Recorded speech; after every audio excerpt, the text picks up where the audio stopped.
risky reactions also known as the HBZ reactions। तो carboxylic acid से HBZ reaction जो है बोर्ड एग्जाम के बिहार पे काफी इंपॉर्टेंट रिएक्शंस है और ये रिएक्शन क्या होती है वो यहाँ पे। तो सबसे पहले यहाँ पे कहा गया है कि in this reaction the halogen is substituted at the alpha position. Means to that जब भी हम कार्बोक्सिलिक एसिड की रिएक्शंस फास्फोरस रेड फास्फोरस और ब्रोमीन के मिक्सचर के साथ करते हैं तो ब्रोमीन जो है वो अल्फा हाइड्रो को सब्स्टिट्यूट करके अल्फा ब्रोमो कार्बोक्सिलिक एसिड जो है एज अ डेरिवेटिव यहाँ पे देती है। तो यहाँ पे जैसे कि एग्जांपल में आप देख पा रहे हैं हमने RCH2COOH कार्बोक्सिलिक एसिड दिया हुआ है। इसकी रिएक्शन रेड फास्फोरस और ब्रोमीन के मिक्सचर से करेंगे क्योंकि हम जानते हैं कि ये फंक्शन ग्रुप है और फंक्शन ग्रुप का जो एडिशेंट कार्बन जो होता है वो अल्फा कार्बन होता है। अल्फा कार्बन का जो हाइड्रोजन होते हैं वो अल्फा हाइड्रोजन होता है। तो यहाँ पे अल्फा हाइड्रोजन सब्स्टिट्यूट होगा by the bromine. So there will be the bromo alpha bromo carboxylic acid will be formed because यहाँ ब्रोमीन जो अल्फा कार्बन के साथ सब्स्टिट्यूटेड है, राइट। अगर एग्जांपल की बात करेंगे तो यहाँ पे कार्बोक्सिलिक एसिड का एग्जांपल लिया हुआ हमने इथेनोइक एसिड। इथेनोइक एसिड में यहाँ पे अल्फा कार्बन कहाँ पे, यहाँ पे ये अल्फा कार्बन है और इसके पास 3 अल्फा H है। अगर इसकी रिएक्शन रेड फास्फोरस ब्रोमीन के मिक्सचर के साथ करेंगे तो यहाँ पे अल्फा ब्रोमो इथेनोइक एसिड आपको यहाँ पे मिलेगा।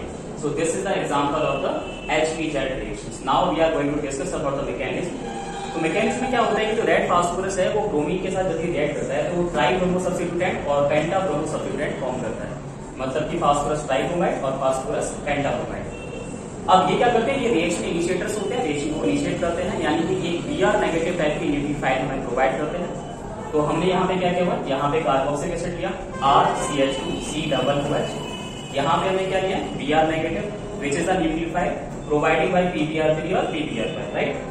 देन ये जो Br नेगेटिव जो न्यूक्लियोफाइल है वो कहाँ पे अटैक करेगी, वो कार्बन ग्रुप को अटैक करेगी। कार्बन ग्रुप अटैक क्यों करेगी, क्योंकि कार्बन पे यहाँ पे इनिशियली जो है वो पॉजिटिव चार्ज होता है। जैसे कि सभी जानते हैं कि कार्बोनिल ग्रुप में कार्बन जो है वो इनिशियली पॉजिटिव चार्ज कंटेन करता है।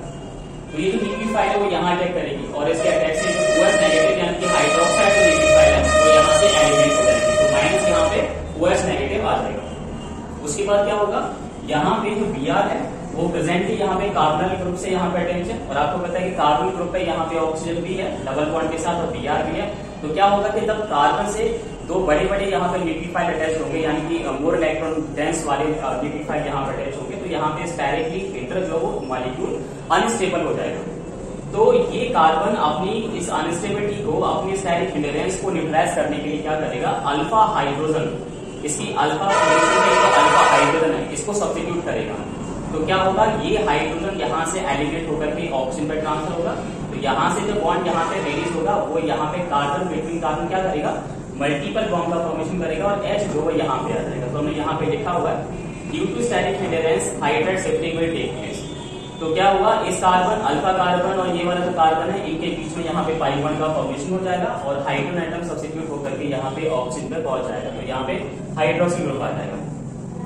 अभी भी यहाँ पे क्या होगा कि यहाँ पे लोन पेयर और यहाँ सिंगल बॉन्ड है पाई बॉन्ड, तो यहाँ पे रेजोनेंस आ गया। तो रेजोनेंस की वजह से क्या होगा कि ये जो हाइड्रोक्सी ग्रुप का जो लोन पेयर है वो ब्रोमीन मॉलिक्यूल के साथ फिर से एक बार अटैक करेगा। तो यहाँ पे Br2 लिया हुआ है। तो यहाँ पे ऑक्सीजन का ये जो लोन है, ऑक्सीजन का ये जो लोन है ये वापस यहाँ पे ऑक्सीजन के साथ यहाँ पे रीबैक करेगा for what, for the forming of the multiple bond और पाई बॉन्ड वापस करेगा।